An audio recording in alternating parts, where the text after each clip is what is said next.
Hey, welcome to the Vertical MRO podcast, brought to you by Vertical Helicasts. John Gray here, stepping in for Val Medved for the intro to this awesome episode.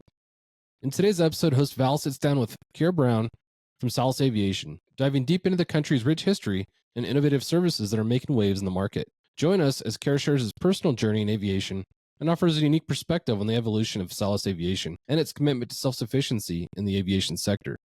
You'll learn about the company's aircraft sales and leasing services, along with its impressive maintenance, repair, and overhaul capabilities that set it apart from its competition. This conversation also highlights Salus Aviation's approach to building a robust component pool, the importance of flexibility in project management, and the challenges of part supply. Keir discusses the company's dedication to transparency with customers, their expansion plans, and the integration of cutting-edge technologies to enhance service delivery. Whether you're in aviation, maintenance, or management, this episode will provide valuable insights into what makes Salus Aviation a leader in the industry and how they cater to the needs of the clients and fleets around the globe. Thank you to our sponsors, Salus Aviation, Safe Structure Designs, and Vertical Aviation International.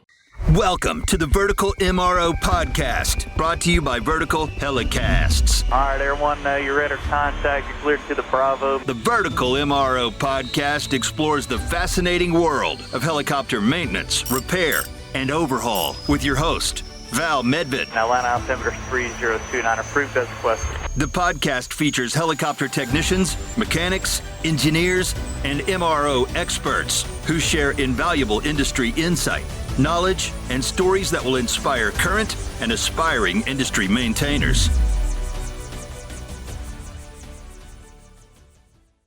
Hey everybody, it's Val again here with Vertical MRO. Today is a start of pretty much the longest, I think, spotlight we're ever going to have. And we're going to be talking from someone from the other side of the planet who's already enjoying the next day of us. So maybe you can kind of predict the future here for us. But let me introduce to you Mr. Keir Brown of Salus Aviation. Good day, sir. Hey, Val. How you doing? I'm doing well, brother. I'm doing well. So I'm going to say good afternoon because it's afternoon here and the sun's shining.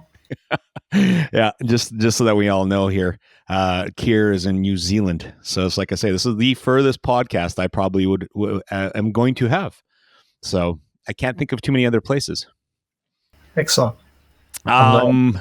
First and foremost, how's your Friday? So it's going good. Yeah, it's always a good day on a Friday, right? Winding down for the weekend. Yep. Sun's in the sky. We're heading. I hate to date the show, but we're heading into spring here, so everyone's pretty excited. We're starting to get the swimwear out again. Oh, and, see, start heading to the beach again. So we're on the opposite side of the world, my friend. We're mind you, this is unusually warm for this time of the year where I'm at, and we can talk Celsius here too because we're of the smart nations.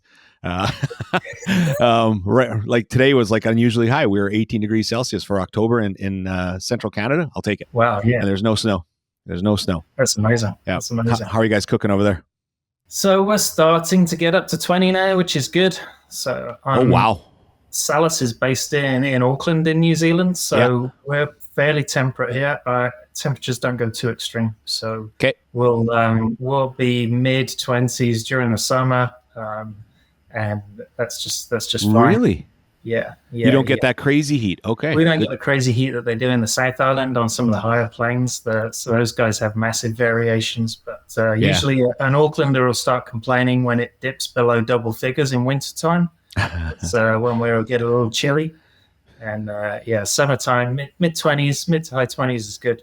Yeah, your traditional Canadian would probably put on short pair of pants at that point. Exactly.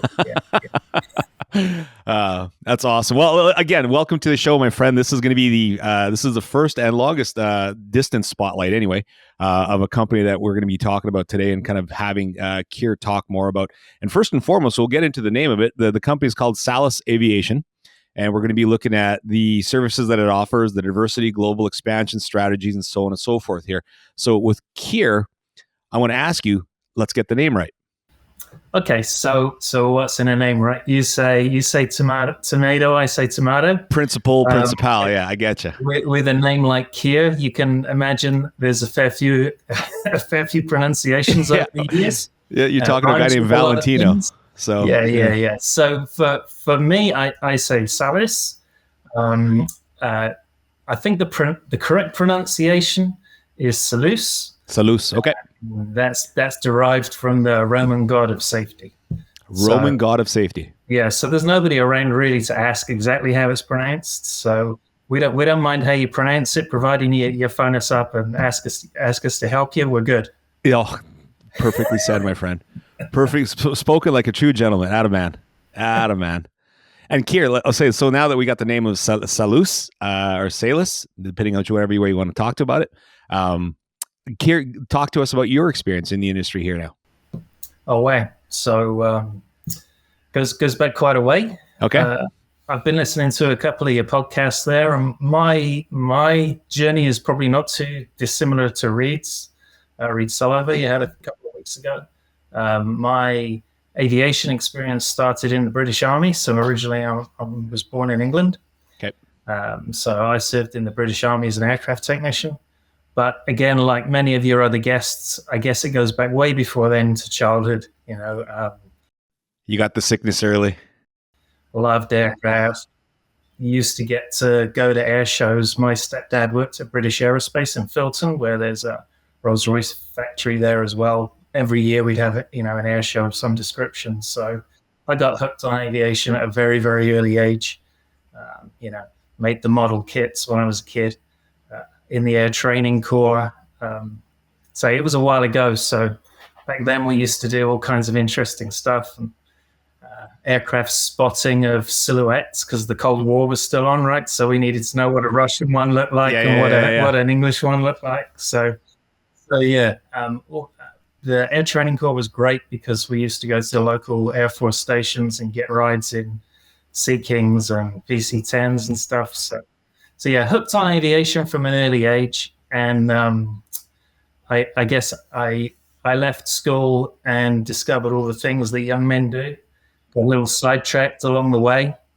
And yep. Yeah. And then the Gulf War kicked off, the first one, Desert Strike. And I put my hand up and said, right, that's it, I'm in. So I joined at that point, joined the military. Okay. Thank you for your service. Yeah, thank you. Appreciate it. I can't really describe what it was about, but I remember as a kid, the Falklands War was on when I was 10 years old, 11 years old. I remember driving to school and hearing the troops come back and talk about letters and have shout-outs, if you like, 1981 shout-outs on the radio. And when the Gulf kicked off, I was in a driving job. I spent a lot of time driving and listening to the radio. And they would do the same thing on this particular show each day. They would have different squadrons of people would write letters back and have shout-outs on the radio. And I guess it just sparked something with me at that time. What am I doing with my life? Okay. Let's go do something a little bit more useful. So that's what got me into the military. And then took all the tests, and they said, so I wanted to be a sniper. That was what I was down for. And took all the tests, and they said, no, man, you got to be an engineer. To be a sniper, you have to be an engineer degree.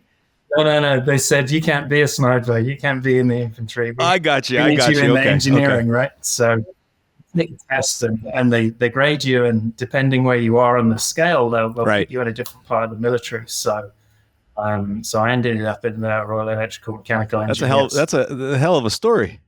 Yeah. You're a soldier first, and then a tradesman second. So. I got my fair share. Let's raise a glass to that and to you. Cheers to you, brother. What's in the cup? Right. So I knew you were going to be asking me this. Yep. And it's 1:00 in the afternoon, and I work in aviation. So this is one of those. Remember those COVID cups when you started having the meetings at the beginning of COVID? Yeah. You just blow across it like this. So what I'll do is I'll reveal what's in it at the end of the show if there's anything left. Should I say that it's shaken, never stirred?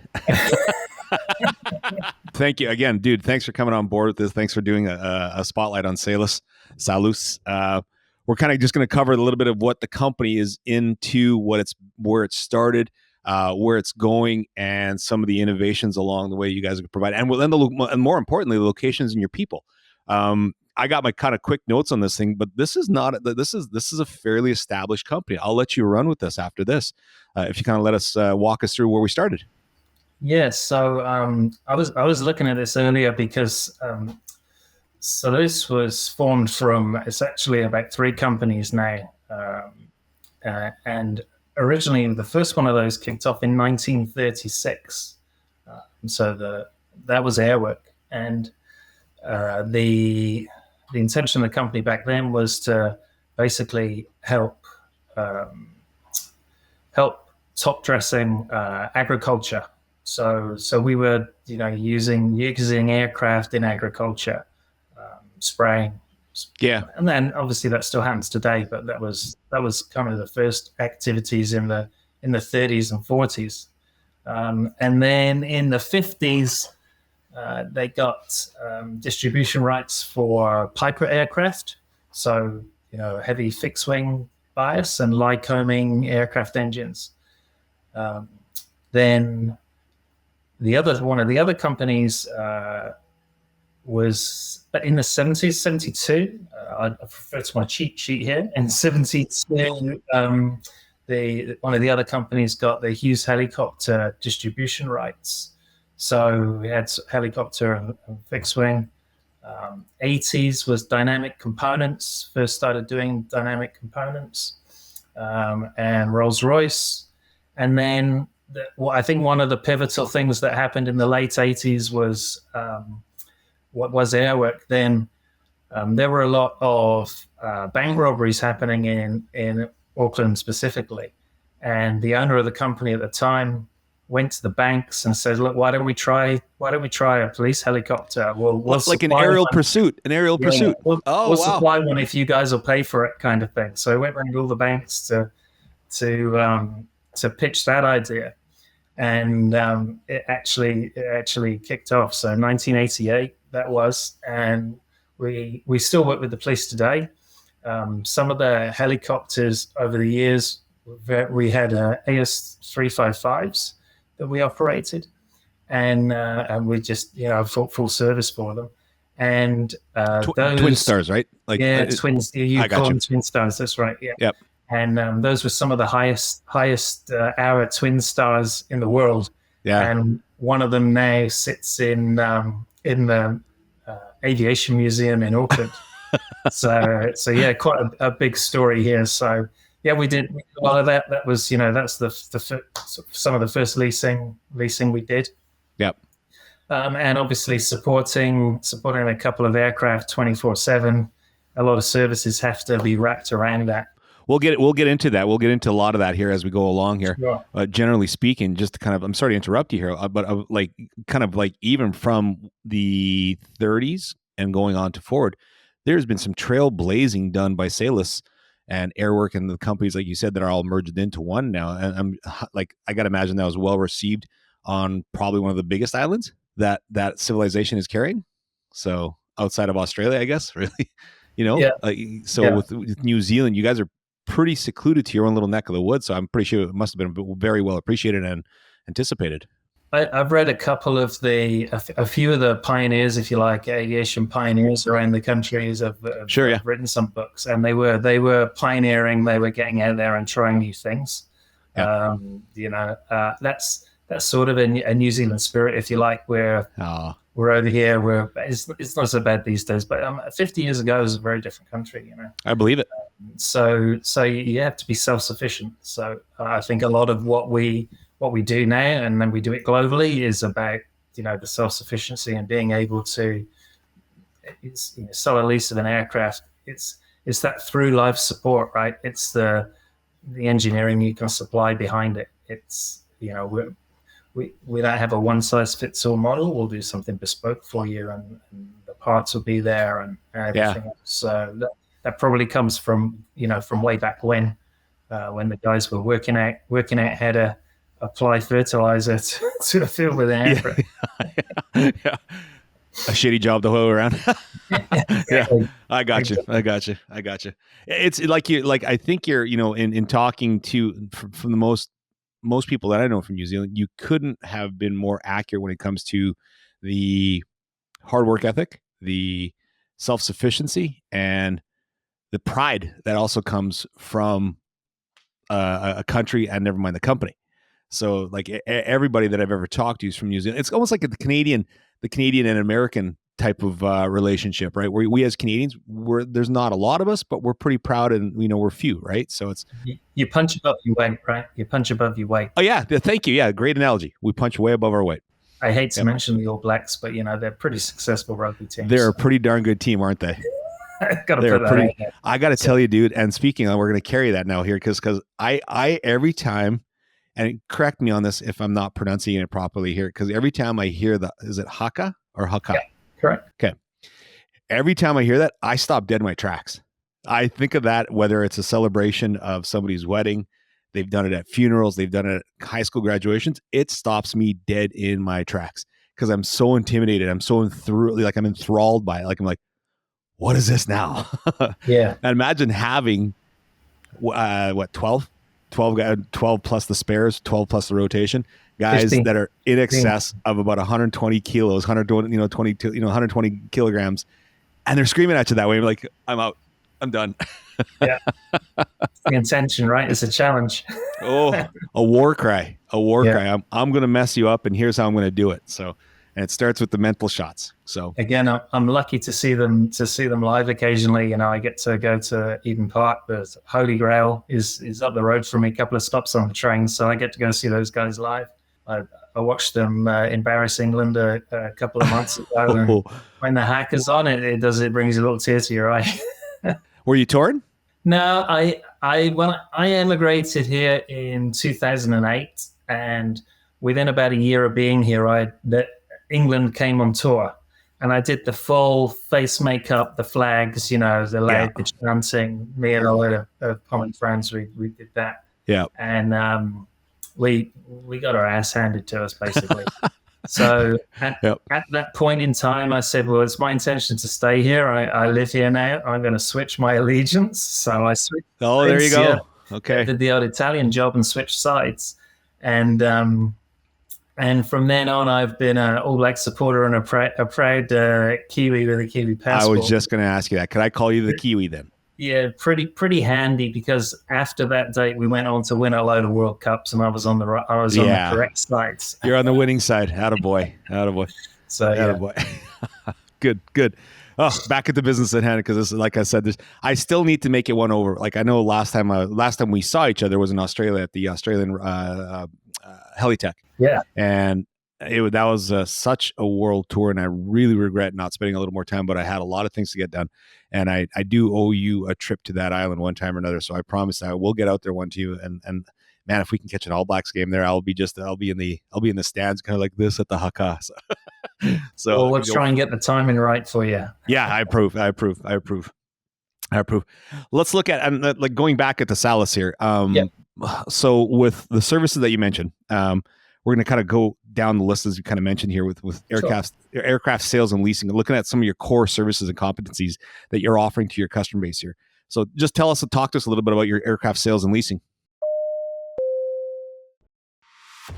Safe Structure Designs offers creative, customizable ergonomic safety solutions with over 20 years of experience. Their custom design process is free, ensuring safety and efficiency. Let them create your ideal solution. Visit www.safe-2.com.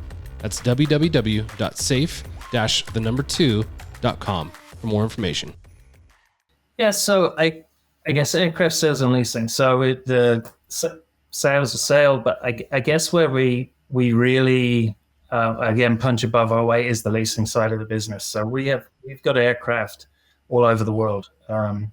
We've got aircraft, obviously, New Zealand, Australia, Pacific Islands, Equatorial Guinea, and Africa, Peru, South Africa. Our third aircraft has just been supplied for Antarctic surveys for the Australian division of Antarctic surveys. So we're on Antarctica now. We've got 3 aircraft there this coming season, which is amazing. A little bit interesting as well, because for some reason they're painted white. There's a little bit of day glow on the tail, but they're painted white. So I haven't got to the bottom of why you'd paint an aircraft white in Antarctica yet, but maybe they're worried about scaring the penguins or something. So there's got to be something to it. Yeah. So we got some bright white aircraft down in Antarctica, which is we're pretty proud of that. So we are truly a global leasing company, and as I said before, I guess the difference is the fact that we're not a cookie cutter company. Those aircraft and where they operate, they're operating very different missions. Antarctic survey, Africa. I was just going to ask you. Let's cover some of your bases here. Let's go through your bases. So we have a base in New Zealand here, Yeah. and we have a base in Pretoria in South Africa, base in Nevada. Oh, over in the States. Okay. So that's what would have been the HPN part of the company, and Salus acquired it. So a lot of people know Helipass Nevada, Helispace Nevada. Yep. So we own that facility. Terrific facility. It's got a paint booth there that'll take a Black Hawk. So it's pretty huge. Yeah. I was going to say that's not small then at that point. No, it's an awesome paint booth. Yeah. If I was based over there, there's a few motorcycle parts. I think I'd get painted in there. But yeah, we can do a full Black Hawk in there. So that's a great facility. So yeah, we've got that in the States, and then people. We've got people all over as well. So again, supporting the aircraft. So engineers. We have roving engineers as well, so we're able to respond anywhere in the globe to support those aircraft. Remote technicians, yeah. Nice. So I mean, again, a little bit of language here. So technicians, mechanics, we were different words for that, right? But they're specialists. They're specialists in the areas that they work. Because at the end of the day, it's about the people, right? And good people that work for you. So, our guys are specialists in what they do, even just outside of the MRO facility. With the technicians that you guys have on board, have you found them to be on board for a long time? Have they been with Salus quite a bit? Is there? Yeah, we got some. I mean, some guys do the rounds, obviously, and come back. When they go out, have fun. Yeah. To go see the world. Yeah. Come back, settle down when they had their family, But I was thinking the other day, there was four of us sitting in a room, and between us, there's 100 years worth of aviation experience in there. Yeah, it's quite scary as you start cranking out years. We've got people in the organization that have been there 40 years. Oh, wow. Yeah. And I think one of my past guests even mentioned that. I think it was Davey Worky.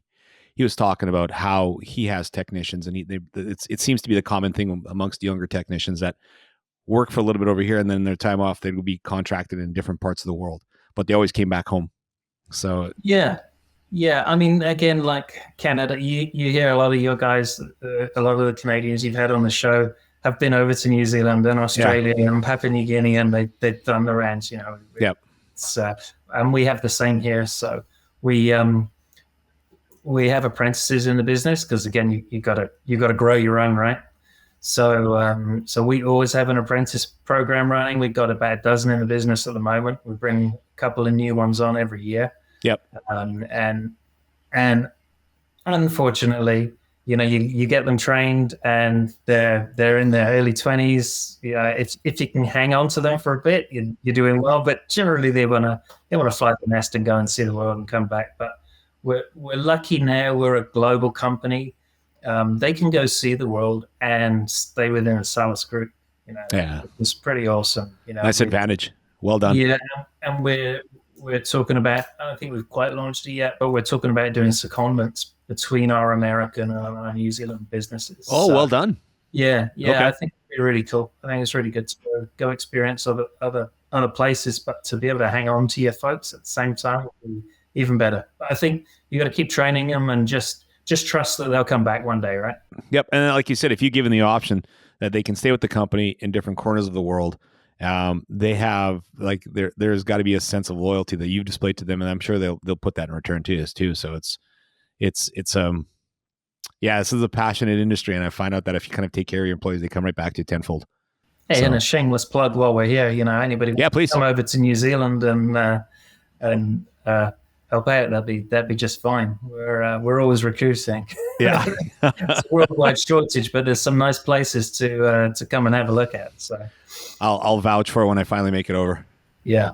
Yeah. Geez, you were so close. You were so close the other month, like another 3 hours on a plane, and you'd been here. I know. I've done that twice. Mind you, the first time over there, with the big trip that I had to take was the first Helicasts that I was at, and that was right after COVID, and it was so stressful. And I was just like, okay, I spent 10 days there throughout Brizzy and that whole Gold and Gold Coast area, and I really regret not jumping over, like you said, a 3-hour flight over to New Zealand. But hey, you know what? Still young enough to do it. We'll get her done one day. We can plan it for we'll get her one day. So, keeping on with your sales and leasing of aircraft, there particular models that is kind of the favorite or the chosen of Salus? No, we're literally we'll do everything. You know, we'll do nice. Dry lease, wet lease. We'll do everything. So there's some examples. Please. We're leasing to tier 1 oil and gas customers, and then we're food program, Antarctica. Yep. Police. We got customers working in fires, so a whole EMS sector. We tourism. We see a lot of tourism in New Zealand, so we got aircraft working on tourism, maintenance, doing day trips and things. So literally there, like I said before, there is no one size fits all. Yep. And I think one of our, you ask us about what makes us different. One of our differences is the ability to support you and your mission, right? What you actually need from the aircraft. So we've got a great project going on at the moment where we're equipping an aircraft. So we bought the aircraft, we have sold the aircraft too, but we're also providing it with a lot of roll equipment for the mission it's going to produce. So we've got full design and manufacturing capability at Salus. So we build mods and STCs for customers all over the world, but also for our own aircraft.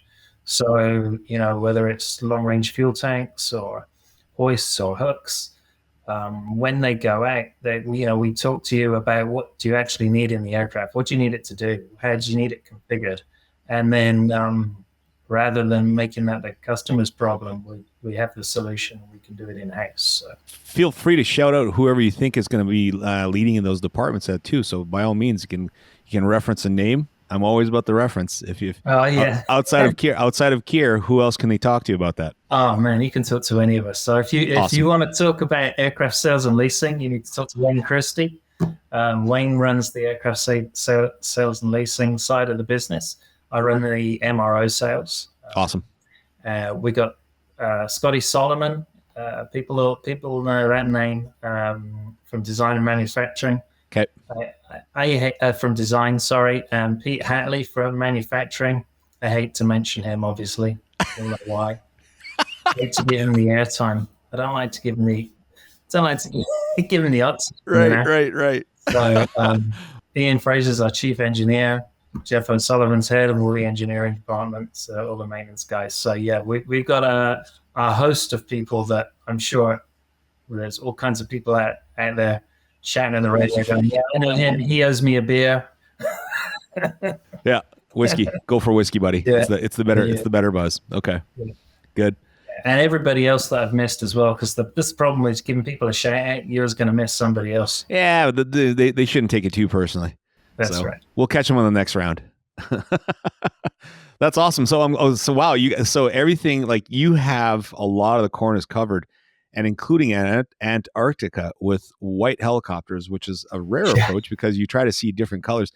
I had a friend of mine, and she worked the cruises, and she was able to kind of fly down there at the same time. She said the flying scenario sometimes when the wind kicks up at surface level makes it difficult to fly because you don't know where the ground is from the sky. And I'm like, yeah, I guess if you're flying white on white with white, it's like flying over the water, right? You fly over a glassy ocean. Yeah. Yeah. So you got to have some world-class pilots operating those boys. That's for sure. So getting into the next topic here, my friend, because I know you mentioned that you're taking care of you mentioned Rolls-Royce. So we're going to kind of highlight a bit of the maintenance and the overhaul, the MRO sector of the actual engines inside of them. Rolls-Royce is your lane, so I'm not gonna get too I'm a technical. jack of all trades, master of none. Yeah. Okay, so yeah, we're providing services for both fixed wing and rotary, piston and gas turbine. So we are MD, Bell, CSF, Schweizer, LTS 101 engine, Rolls-Royce 250 engine. We're Kawasaki, so we're one of the only people in the world outside the OEMs that can repair and overhaul the EC 145 main transmission. Oh, wow. So, being a derivative of the BK 117, where we got some speciality. We're one of the only people in the world that can do that particular job. So C1, C2, the classics, that's all us. Lycoming piston engines, propeller shop, Cessna, Garmin dealer, Breeze Eastern. It goes on and on and on, and that's partly because it's an amalgamation of these three companies, and they all had their own set of things that they were doing before and the own OEMs that they were representing. You throw in the US business where we have a lot of Safran and Airbus components that we offer exchanges on. Yeah. There's a wide gamut, and there's probably something we can help you with from an MRO perspective. Yeah. Your acquisition of the Heliparts in Nevada, that had to have been a good feather in the cap, especially into the U.S. market, North American market. Never mind just U.S. Yeah, I believe that was the sort of the first one, and then Oceania, and then Airwork a couple of years ago. So yeah, the capability list is huge, and I'm always scared I've missed something. It's like I said, we got a lot of time on this, and no one's in a big rush. With the fingerprint that you guys have left throughout different parts of the world, and your kind of impression upon different sectors of the world, you have a lot to kind of really go back. I can't imagine how big each facility is. They have to be a hefty size, each size. Always not big enough, right? You build them, and then you move in, and then you put the stuff there, and you think, actually, we should have built this 50% bigger, So test cell capabilities? Yeah, we got test cell. Yeah, we got LTS 101 test cell. We've got a great test rig for the main transmissions, which is an old BK 117 in a metal frame with I don't know how many tons of concrete blocks in the back of it, but it's not going anywhere. No. So we're able to test run those so that they're ready to fly when they leave the facility. Spectacular. So yeah, that's cool. And obviously, thinking about it now, missed things. We got blade repair shops as well. Oh, wow. MD500, AS350 blade repairs, aside from on manufacturing, say design and manufacturing side of the business as well. So we're making all kinds of interesting things there. Have you found it, or is it just me that I'm kind of noticing this, especially with the main rotor blades? They're just getting harder and harder to find. Yeah. We used to have good stock, and now like this stock's dwindling, and I think it's just the age, So, yeah. So you repair them, and every now and again you lose one. So that means you lose two, and yeah, it's blades is good business. We're lucky. We've got some rental assets. We've got some rental pool out there, so that's good. Do you have a high rotation in your core department as far as like engines and stuff like that to kind of have exchange ready or rental ready? Yes, I think over the couple of years during COVID, some of that fell away, and we're rebuilding it now. Mm-hmm. I've got a big push on to have rental and exchange components on the shelf. Yeah. You guys again have covered supply chain issues over the last couple of years. We all know the issues that are out there, not just in our industry but across all industries, right? Yeah. And that's meant that occasionally we've been, let's try and build ourselves an extra Rolls-Royce 250 module, so we've got one for exchange. And as soon as you're near completion, customer phones up and says, "Oh, can you do a quick HMI?" And you're like, "Oh, I'm going to steal the wheels out of that one." Yeah. Those smart aviation solutions that we always talk about, and it's just juggling, So we spend a lot of time juggling, but we are building. We've got a good pool of Safran modules. I'd like to get the Rolls-Royce 250 modules up to match it, because again, being a nice modular engine, it's less headaches for our customers if you can offer them a quick exchange. Yeah, agreed. Rather than a long-term rental. So yeah, we do all that. I know, especially when it comes to modular engines like the Rolls-Royce 250, it's you just don't know if, especially when a compressor section is down or if your gearbox section is down, like how do you like one of the hardest things is to always get that right component needed or right sector of the module ready to go when that call is needed. And if you can provide your customer with that exchange right there and then, they're not making money when the helicopter's on the ground, right? So it's good for you guys for kind of juggling act is probably the polite understatement of the evening so far. So we're all in the same boat. We're just trying to be as smart that we are. So in short, like I said, you provide all maintenance for both piston and turbine powered fixed wing aircraft and rotor wing. So it's the cover of the full basis. And it once we kind of get to the end of the show, I'll kind of have you kind of give a website drop, and that's where you're going to find probably a lot more information in addition to this podcast. So, kind of pay attention to, is it salusaviation.com? Correct. Yeah. Salusaviation.com. There you go. So walking into, like, again, MRO support, integral for somebody to kind of be successful, and especially if you're managing a massive fleet, good for you guys for kind of holding down a juggling act and kind of balancing with the course. Talk to me about your specialized services here, because there really wasn't, like, I know that we kind of touched just a little bit when it comes to you mentioned blade repair. I'll let you kind of expand the rest of what else you guys are talking about. Thank you to our sponsor, Salus Aviation. For comprehensive maintenance, repair, and overhaul services, Salus provides in-house expertise, world-class technology, and certifications to service the global aviation market. Excellence starts with Salus. Find out more at www.salusaviation.com. Yeah, so I would say blade repair is quite a specialized service. There's not too many places around the globe, where there are blade repair shops. Avionics department. I think some of the interesting things that our design and manufacturing team have got up to over the years with regards to roll equipment and stuff. We've got currently something that seems to be flying off the shelves is a cargo pod, a composite cargo pod, the AS350s. Sits on scared either left side or right side. We can't seem to make those fast enough at the moment. And because of the lightweight? Yeah, so they're lightweight, they look great. Let's say they're a step above the competition. Fair. Buddy, hey, listen. Brag about it. Go. Yeah. I'm not here to diss anybody's product. No, we're not dissing. We're spotlighting. We're spotlighting. Yeah, sure. So, it's a great product. One of the other really interesting products at the moment that we've done in-house is a dual hook for a human external cargo. We now have it certified in Canada. Okay. So shout out to the Yellowhead guys who are running dual hooks. Yep. And we are desperately trying to get that through FAA certification, which I'm sure anybody that deals with regulators out there knows that it's not a quick fix. So the idea behind that product is it's certified for the BK117, which is a twin engine aircraft, Cat A Class 1. With our 850 STC. So you've got a twin engine aircraft that's capable of doing external loads. The next competitor for that would be a Bell 429. Mm-hmm.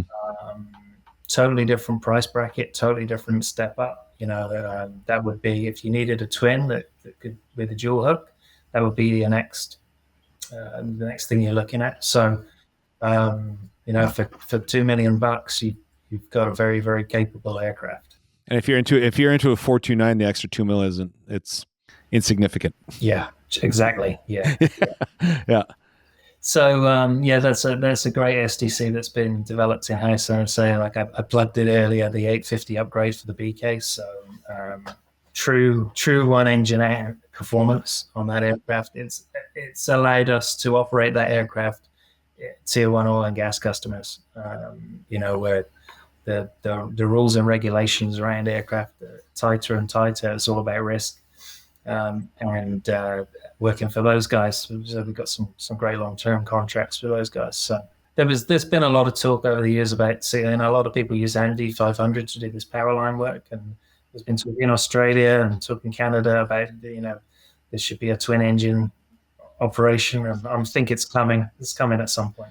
It's, you know what, the MD500 is more than capable of still kind of handling that. But yeah, you're right. There seems to be more and more private companies, equities, and firms that are requesting dual engine support, even into the forestry and mining, where they're looking at that. So it's to kind of stay ahead of that is the proper business model to kind of really be looking at following at. So you spoke about blade repair, you spoke about avionics. We talked a little scotch about engine overhaul. Design, manufacturing, parts supply, and aircraft reconfigurations. Pretty specialized.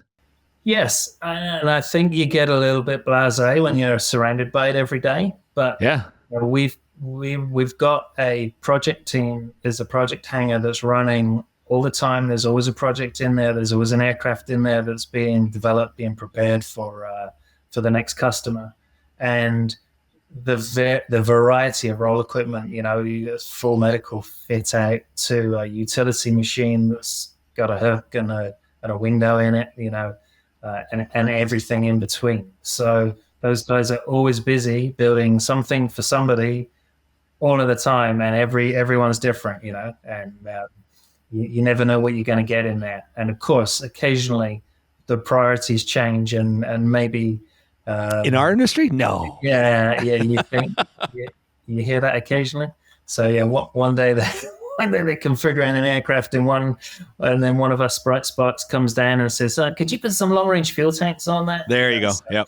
So yeah, and just as you're ratcheting the last nut on there too, right? Exactly. Yeah. So apologies to all you guys that are listening that work in the hangar on project.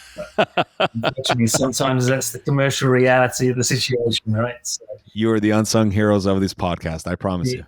Being flexible is probably one of the best, one of the best things. So. Yep. Mentioned the paint shop in the US. That's a great facility. And like you said, brag about that a little bit, because you mentioned the space that it can fit a UH-60 Blackhawk, whatever you want to kind of designate it by. Yeah. So aircraft of that size, really, I'm trying to think of what's really bigger. Maybe the 225, maybe the 61s. Someone will correct me, but I think it's probably one of only about four that size on the west coast of North America. Okay. There's not many there, so they're busy boys there. We're currently working out how we can get more aircraft in, because the book's filling up. So that's good. Then you guys are doing something right. Yeah, that's right. The other thing, I guess, that we're maybe not so much known for, the people we've helped, we're very well known for, is like fleet replacement and repurposing programs. So as the fleet starts to get older and people start thinking about replacing their aircraft, we help in that area as well. So we helped someone you'll know very closely. We helped the Stars guys get out. Yep. We help them get out of their BK-117s. We do work with Air Methods, buying their aircraft as they come offline, and again repurposing them, giving them a new lease on life.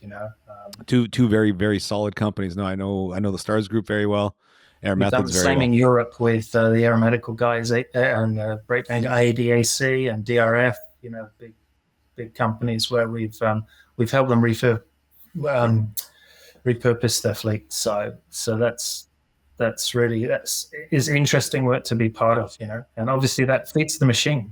It feeds all our services, feeds the design department, keeps everybody happy in the business happy. Right? You're keeping the legacy fleets flying. That's one of the other big things that are like, that's the world that I live in, keeping the legacy fleets flying. So good for you for kind of keeping those old girls still flying. Well, we've got a foot in both camps, because we've also got our own fleet to upgrade as well. So we're quite excited to announce that we've purchased our first H145. Oh, so you heard it here first, folks. Yeah, so maybe second. Second, all right. Probably been some marketing out there. So couldn't get the exclusive. Darn it. Okay, all right. But we've got a serial number. We've got an aircraft. We go and see it on the production line. And that will open a new chapter for us, because all of the good work the design manufacturing guys have been doing on roll equipment for the BK-117, now that continues. What are we going to need on H145s? What are our customers going to be asking us for? So we start developing those products right now. There's The 145 is a good looking helicopter too. Oh, it's a great helicopter. Yeah. There's a few over here now. Okay.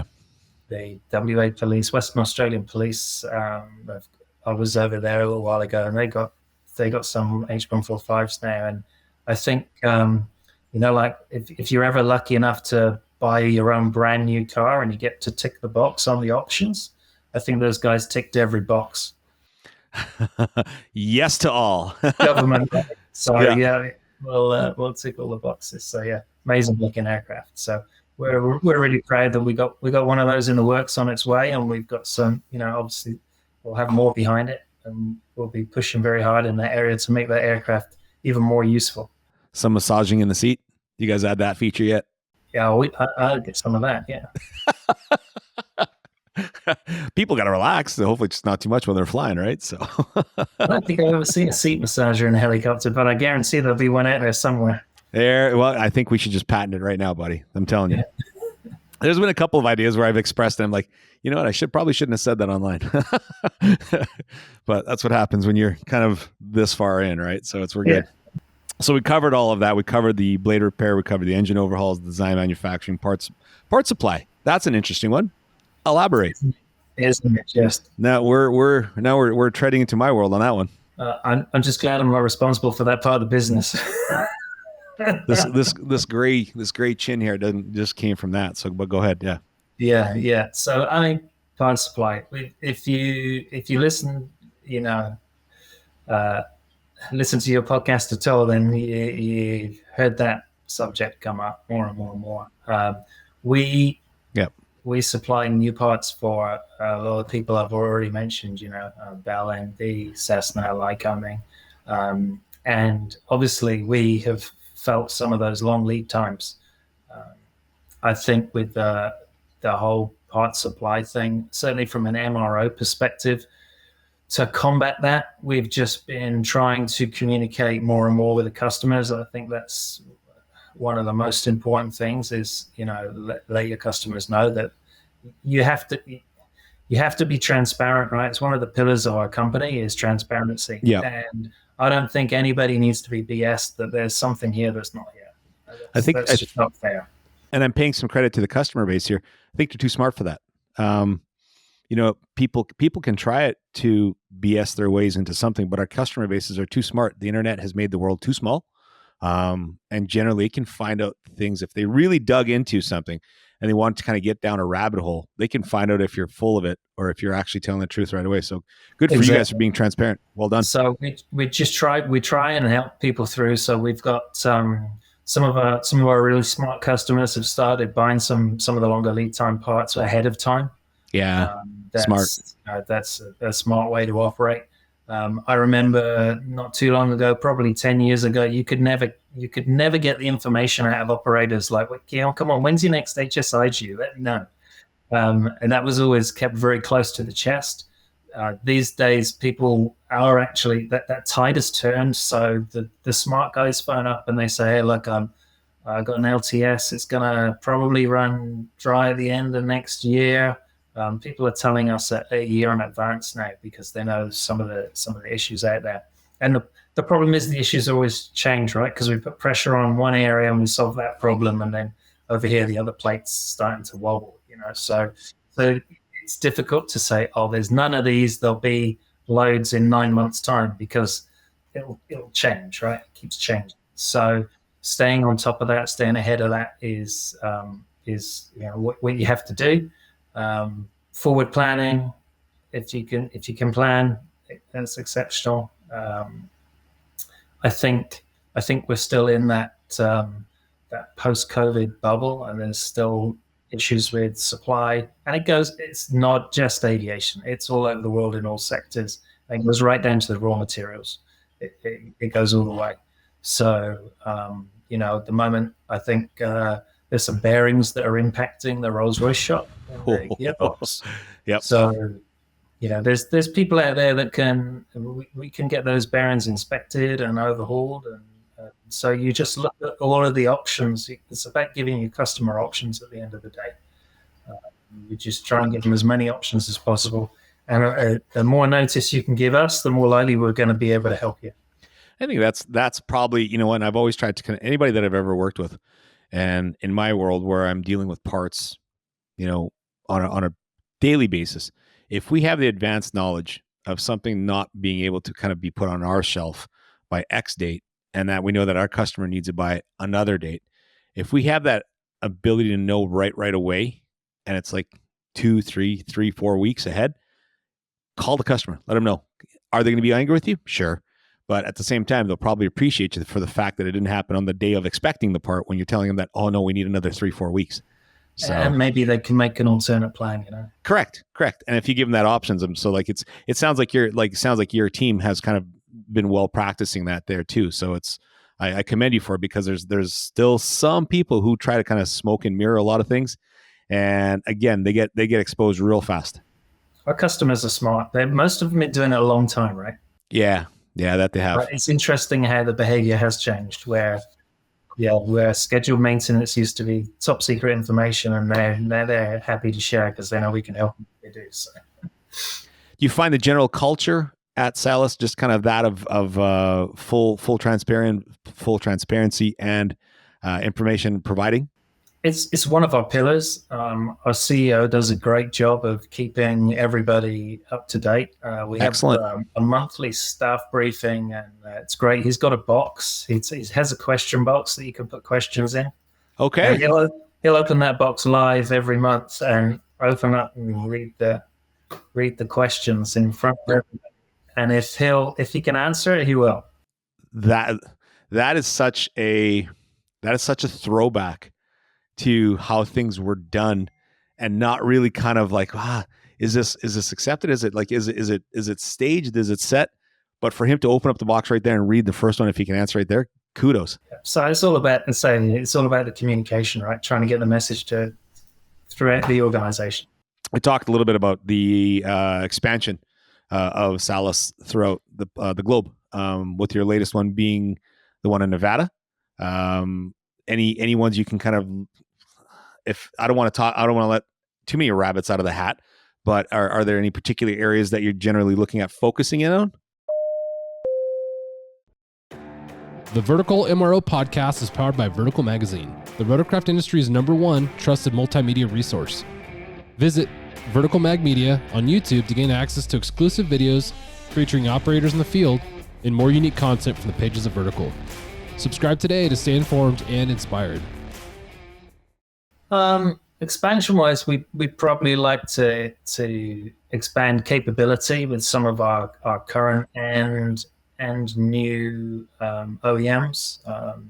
But some of the OEMs we deal with at the moment is, let's do as much as we can for them. Let's expand that capability. Sure. And who knows what new ones may be out there? What's next?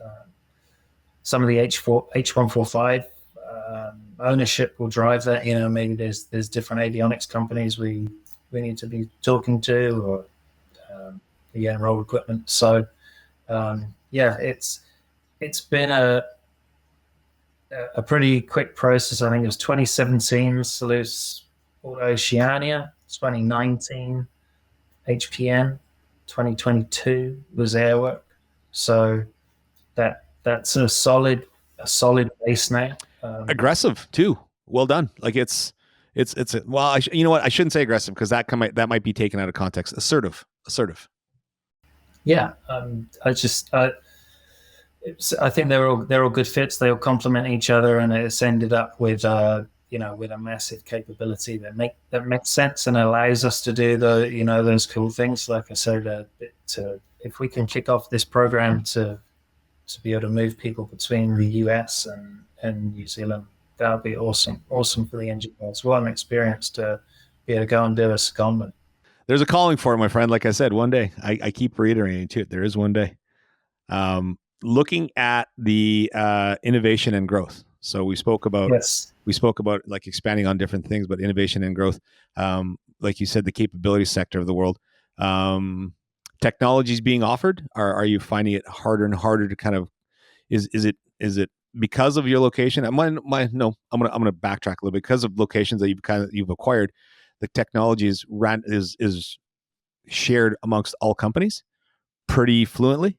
Yeah, pretty good. Obviously, when you bring three companies together, they are probably all running three different accounting systems and three different systems, and so there's a lot of things behind the scenes that you have to fix and bring together. And that is still a work in progress. I don't mind sharing that. That's not something that you flick a switch overnight and suddenly all your parts are in one system and everybody knows how to use it. That's so there are some growing pains along that, but we're with the innovation side of things. We've actually just kicked off an innovation team within the group, and it's comprised from people from all over, from the workshops, from the administration staff, people in culture. A group of people who are looking at emerging technologies, emerging tech, also looking at new products, right down to, is there a different way to do something internally? Is there a system here or a process here? Or, could we employ some AI here? So that's quite exciting to have a team actually focused on that, that reports back to the business and keeps us appraised of what's going on, in the vertical lift. Yeah, I know AI is that one covers a broad spectrum from those that don't want it, and then there's those that absolutely want it. Like it's such a roller coaster ride. So good for you guys for taking that on, because I know it is not an easy task. No, I think it's just about efficiencies, really, improvement. So being able to look at things and seeing where the waste is, believer in cutting out the waste and trying to simplify the process. And the more simple you try and make it, the harder it is to do. Sure. Well, and you know what? When you're streamlining that kind of thing too, and you're kind of looking at cost cutting, not necessarily cost cutting, but making the dollar stretch a little further, that it ultimately gets passed down to your customer. Your customer base probably appreciates that even more so. Yeah, well, got to create that value. We've covered quite a bit, my friend. So I'm going to go into a little bit of a rapid fire here. We're getting that close to the bottom of the glass. We are. I'm getting down to the single pour, if you can see that. I covered the valves pour, so yeah, clears. So what the double episodes, do you go and refresh that glass, or do you have to do the double episode all on one glass? The double episode, I usually have like the bottle hidden behind. All right. Yeah, so it's just like when, now it's all over YouTube here, I can't really kind of get away with it anymore. I'm just kind of like, I'm just be talking when you don't see where my right arm is doing, right? So it's But I have to go listen to some of the last 15 minutes of those two episodes. So. Oh yeah, that's when the reality comes in. I've been better. That like outside of podcasting, I've kind of stepped away from this stuff. I've been focusing a little bit on my health a little bit, just to get in better shape. Yeah. So I'm an old feller now here. I keep on getting talked about my grizzled grays. Going into the last little bit here, my friend, what makes Salus Aviation stand out in the global aviation market? Brag, go. I think it's the scope of our capabilities that we've already discussed, but across multiple certifications. So, Transport Canada, FAA, EASA, NZCAA, Fiji, Indonesia, South Africa. When you have that many regulatory people come visit you, you're always match fit, right? You're always match fit, ready to go. We must get audited, every month by somebody from somewhere in the world. And then you've got your internal audits as well, so we're constantly match fit. I think on top of that, what makes us stand out are people. Definitely our people. Factory trained specialists, love what they do. We deploy all over the world. I told you about that, there was 4 of us in the room the other day. It was 100 years experience. Yeah, so I think Ian Fraser celebrated 40 years the other day.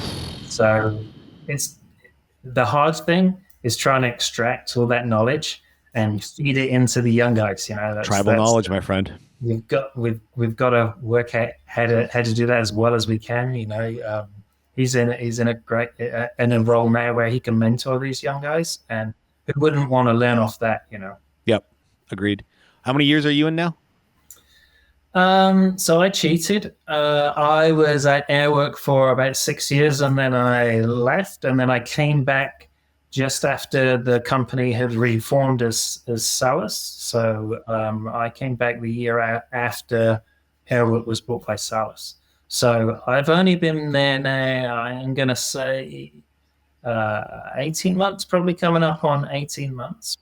I have history with that company going back to 2012. So, but aviation wise, I'm about same as you. So 32 years aviation. You got I me took beat. a few breaks along the way, but You got me beat. You got me beat.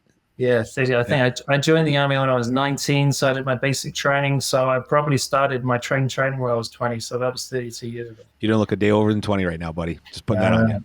Good on you. I'm pickled.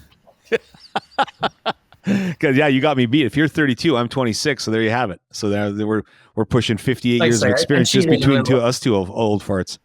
I took a few years break, but you know the aviation industry is like a boomerang. It always just comes back. Always comes back, man. There's only one way out. Say it once, say it 1,000 times. There's only one way out of this thing. Key services provided by Salus Aviation. We kind of talked a little bit about it, but brag some more about it. Yeah. All the MRO, you know, the overhaul facilities, engine overhaul, props, design department, STCs for customers all over the world, aircraft sales. You know, we'll broker aircraft sales as well. We'll sometimes, you know, we depending where we are, we'll have our own aircraft to sell or we'll broker them. Training, something I probably haven't touched on. So we have a pilot who trains pilots. You know, he'll go to Africa and train the pilots over there. We have our own dedicated training pilot, just like the OEs. Well done. Yeah, and we have our own training department internally. So we'll offer courses, even things like human factors or a Rolls-Royce training course or, you know, an airframe course. So we're training as well. So that's probably something we haven't talked about. Yeah. How does Salus Aviation support individual aircraft owners? So I suppose, well, let's talk about the diversity here. I've mentioned the big fleets, you know, and we definitely support a lot of the aeromedical. That's probably a lot of what we do. But we're also supporting the single owner, maybe does 25 hours a year, owns one aircraft privately, and everybody in between. So it's not a simple task because the rules that apply to a big fleet over here operating, you know, in mining don't apply to the guy who's recreational or don't apply to the guy who's spreading fertilizer on the field. So you have to keep that in mind who your customer is. There's a lot about know your customer these days. You need to know your customer's business. You know, I think you need to be in bed with him, understand what his needs are.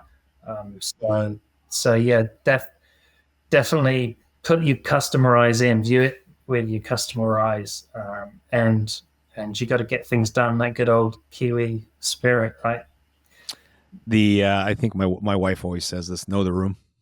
She always has the mention of know the room. Know the room, know what you're getting yourself into. So yeah, good for you, because there's sometimes a lot of glazing over the onesie twosie guys, but they're just as important as the 10s of 20 guys, right? So of course they are. They're probably what the business was built on. You know, yeah, agreed. Supplying parts to these guys, these pioneers back in the day is what built this business, and you need to remember your roots. Yeah, right. Yeah, right. Second last question. And I think we kind of touched a couple of bases about it. I know people are kind of one of the major pillars of your success there with supporting your leasing of there. But what are the benefits of leasing an aircraft through Salus? So probably the word gets used too much these days, but it's that bespoke service, right?